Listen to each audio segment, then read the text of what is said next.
ஜொஹூர் மாநிலத்தில் கை கால் வாய்ப்புண் தொற்று பரவல் மிக மோசமான நிலையை எட்டியிருக்கிறது.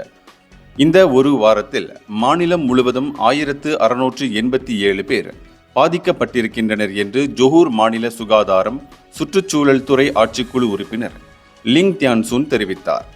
கடந்த வாரம் இந்த எண்ணிக்கை 1441 இருந்தது.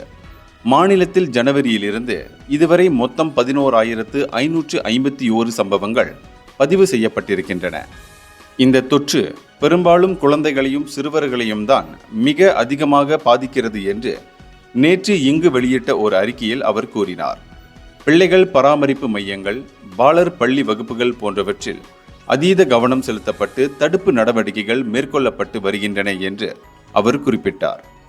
6 வயதுக்குட்பட்ட மொத்தம் 9,396 பிள்ளைகள், 7 முதல் 12 வயது வரையிலான 1,853 சிறார்கள் ஆகியோர் பாதிக்கப்பட்டோர் பட்டியலில் இடம்பெற்றிருக்கின்றனர்.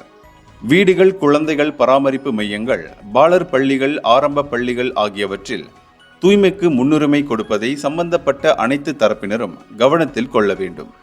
அதேபோன்று விளையாட்டுப் பொருட்கள், மேஜைகள், நாற்காலிகள், தரைப்பகுதிகள் ஆகியவற்றை ஒரு தினத்தில் 2 முறையாவது சுத்தப்படுத்த வேண்டியதும் அவசியமாகும் என்று லிங் தியாய்சூன் கேட்டுக்கொண்டார்.